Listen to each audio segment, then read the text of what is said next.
नमस्कार दोस्तों, हमारे मुख्य न्यायाधीश chief justice of India justice Gavai पर जूता फेंकने की घटना ने पूरे देश को झकझोर के रख दिया है।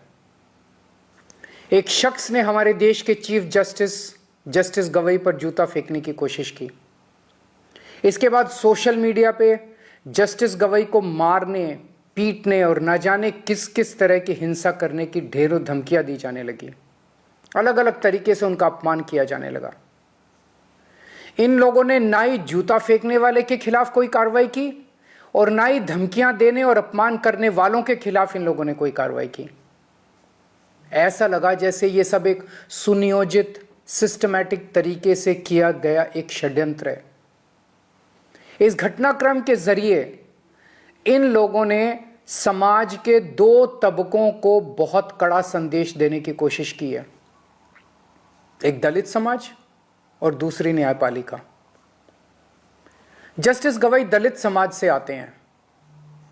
इन लोगों को यह बिल्कुल बर्दाश्त नहीं हो रहा कि दलित समाज से कोई व्यक्ति अपनी मेहनत और लगन से न्यायपालिका की टॉप पोस्ट तक कैसे पहुंच गया। क्या ये इनकी हरकतें दलित समाज को डराने और अपमानित करने की कोशिशें नहीं है? इसके बाद एक आम दलित किससे न्याय की उम्मीद करेगा? क्या इससे दलितों पर अत्याचार करने वालों और उनसे नफरत करने वालों के हौसले बुलंद नहीं होंगे? इस पूरे घटनाक्रम से देश की न्यायपालिका को क्या संदेश गया है कि अगर देश के मुख्य न्यायाधीश पे हमला करने वालों पर कोई एक्शन नहीं हुआ तो दूसरे जजों को कौन बचाएगा? फिर इस घटना के बाद कोई भी जज न्याय के हक में और इन लोगों के खिलाफ ऑर्डर करने से घबराएगा। उसे लगेगा इसी तरह उस पर भी हमला हो सकता है और हमलावर का कुछ नहीं होगा। उसे लगेगा उसके और उसके परिवार को सोशल मीडिया पे धमकियों और अपमान का सामना करना पड़ सकता है और जज को बचाने वाला कोई नहीं होगा। क्या यह पूरे देश की न्यायपालिका को डराने और उनको काबू करने का एक षड्यंत्र तो नहीं है? जूता फेंकने वालों को और चीफ जस्टिस को धमकियां देने और उनका अपमान करने वालों को ऐसी सख्त सजा दी जाए कि भविष्य में कोई न्यायपालिका के खिलाफ खिलवाड़ करने की हिम्मत ना कर सके।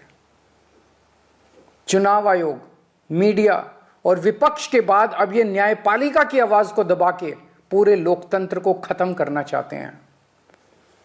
न्यायपालिका की स्वतंत्रता हमारे देश के अस्तित्व के लिए अहम है। न्यायपालिका का यह अपमान देश के संविधान का अपमान है, बाबा साहेब का अपमान है। यदि आप सच्चे देशभक्त हैं तो आप चुप नहीं रह सकते। बोलिए, उठिए और न्याय की रक्षा के लिए आवाज उठाइए। मेरी तरह आपका भी खून जरूर खोल रहा होगा। जय हिंद।